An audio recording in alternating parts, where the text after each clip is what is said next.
Hello guys, welcome to my channel crazy saviour. Guys, મેં 2 જાન્યુઆરી 2025 ના રોજ કલા મહાકુંભમાં ભાગ લીધેલો હતો. તેમાં મેં વિજ્ઞાન અને ટેકનોલોજીના વિકાસ વિશે વાત કરી હતી. તો આજે હું તે સ્પીચનો વિડિયો આપ સર્વે સમક્ષ રજૂ કરવાનો પ્રયત્ન કરું છું. આપ સર્વને મારા જય સ્વામિનારાયણ. મારું નામ ખેતાણી સવિયર છે. આજે હું આપ સર્વને વિજ્ઞાન અને ટેકનોલોજીના વિકાસની અદ્ભુત અને રોમાંચક સફર પર લઈ જવાનો છું. તો ચાલો શરૂ કરીએ. અવલોકન, પ્રયોગો તથા તર્ક દ્વારા બ્રહ્માંડના રહસ્યોની શોધ એટલે વિજ્ઞાન.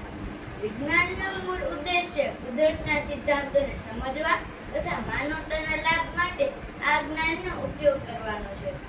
વિજ્ઞાનના આ જુદા જુદા સિદ્ધાંતોનો ઉપયોગ કરીને વાસ્તવિક દુનિયાની સમસ્યાઓનું નિરાકરણ કરવા તથા માનવીની ક્ષમતાઓને વધારવા માટે બનાવવામાં આવતા ટૂલ્સ, મશીન અને સિસ્ટમને ટેકનોલોજી કહેવામાં આવે છે.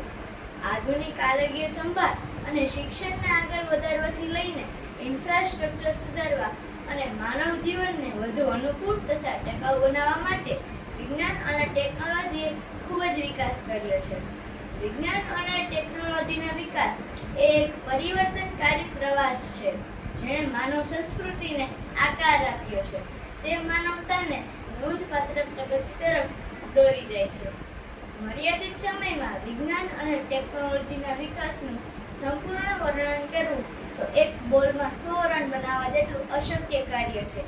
જેથી હું વિજ્ઞાન અને ટેકનોલોજીના વિકાસના મહત્વના તબક્કાઓની ઝાંખી આપ સૌ સમક્ષ રજૂ કરવાનો પ્રયત્ન કરું છું.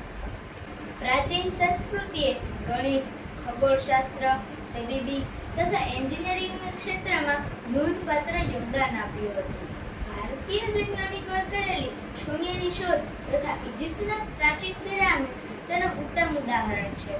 ત્યારબાદ મધ્યકાલીન સમયગાળા દરમિયાન તથા 16મી થી 18મી સદી દરમિયાન થયેલ વૈજ્ઞાનિક ક્રાંતિએ સમગ્ર વિશ્વ માટે વિજ્ઞાન અને ટેકનોલોજીના વિકાસના અસંખ્ય નવા આયામો ખોલી દીધા હતા. તેમાં પ્રિન્ટિંગ પ્રેસથી લઈને માઇક્રોસ્કોપ અને ટેલિસ્કોપની શોધનો સમાવેશ થાય છે. 18મી તથા 19મી સદીમાં તો રીતસરનો ટેકનોલોજીના વિકાસનો વિસ્ફોટ થયો. એટલે જ તો 18મી તથા 19મી સદીને ઔદ્યોગિક ક્રાંતિની સદી તરીકે પણ ઓળખવામાં આવે છે. આ સમયગાળા દરમિયાન થયેલ વીજળી અને મશીનરીની શોધે ઉદ્યોગો, પરિવહન અને સંદેશાવ્યવહારમાં ક્રાંતિ લાવી.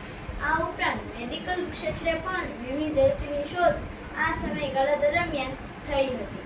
ત્યારબાદ આવી 20મી સદી, આધુનિક વિજ્ઞાન અને ટેકનોલોજીનો યુગ, જેમાં આલ્બર્ટ આઇન્સ્ટાઈનના સાપેક્ષવાદના સિદ્ધાંતે અવકાશ, સમય અને ગુરુત્વાકર્ષણની આપણી સમજને ધરમૂળમાંથી બદલી નાખી.